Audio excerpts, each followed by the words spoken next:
We need to focus on the inner sun, which isn't influenced by our past actions or sins. Regardless of your past, once this inner light shines, everything else fades away. This inner sun is unaffected by your karma or life choices. It simply requires openness and a willingness to seek it, because previously you acted out of ignorance. Knowing your true self, why would you engage in foolish behavior? Our actions stem from ego and individuality, shaped by conditioning from society, education, and personal experiences. We hold on to concepts and beliefs, forming our personality and behavior.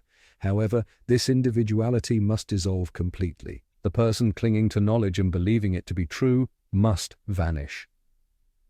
The more intellectual and knowledgeable you are, the harder it becomes to find freedom.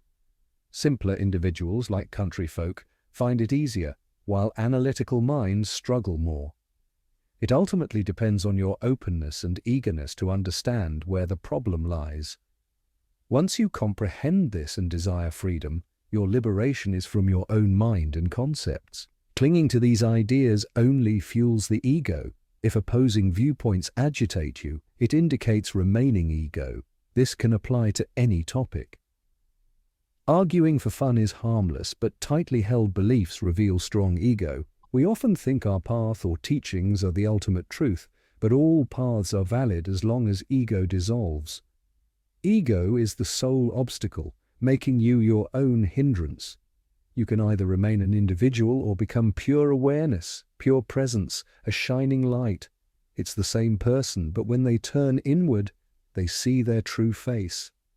Ego always focuses externally, using the mind to grasp objects, people, and situations. Like animals, our antennas constantly perceive, judge, and analyze. The Absolute, or God, created us as animals, but through effort, we can transcend to God-like states. The journey from animal to God is in our hands. Without effort, we remain no different from animals, but we possess intuitive awareness to reflect on our pure self and attain freedom. Animals rarely achieve this, as seen with exceptions like Bhagawan's Lakshmi cow. In this human birth, we have a better chance to attain freedom, which is liberation from the mind. Disturbing thoughts arise because we act from ego, desiring many things. We can still have interests, but without self-interest, without ego. As long as ego exists, the body will suffer, veiling our true nature. Techniques can help us follow teachings like Bhagawan's direct path or non-duality. It involves staying as awareness, a pathless state. Old habits may drag you back to the personal mode, but staying still through these thoughts and emotions will make them dissipate. Our interest in external things sustains them. Without it, there's nothing to talk about. Conversations often revolve around sports, movies, politics, family issues, and other ego-driven topics. Awareness is a witness, uninvolved and accepting. Total acceptance is another way to free yourself.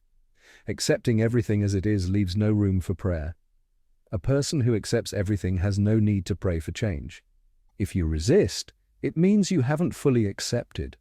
Praying for changes implies faulting the Absolute. Loving God but asking for changes shows a lack of total acceptance, finding fault in the Absolute and maintaining ego. Religious or spiritual practices often keep the ego intact, hindering true freedom. While God listens to prayers, true freedom requires letting go of the ego. Without knowing the self, the cycle of rebirth continues like a puppet. Understanding the problem makes it easier to resolve.